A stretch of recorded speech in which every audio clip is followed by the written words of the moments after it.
Welcome to the Networking Minute. I'm Becky Amble, and we are up to number 5. That is E in the word partner. That stands for empathy. So when you talk with your partners that you're networking with, put yourself in their shoes.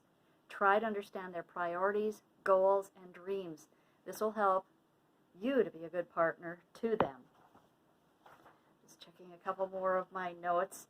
So a couple other things that you could do is to be sympathetic, listen and acknowledge their comments, their feelings, and identify any emotional states involved. You know, this is a good element if you've studied or been working on emotional intelligence, where you can really use some things. And listen to the tone of voice of the person. That often gives you some idea of what's going on there.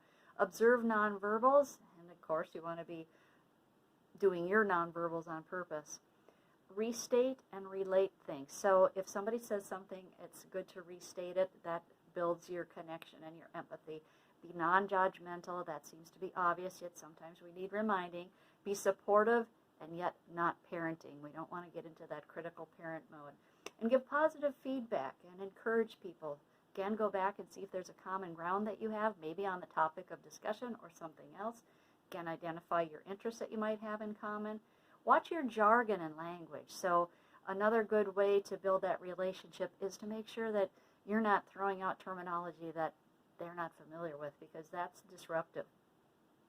So think about all of those ideas. Go back then to your evaluation.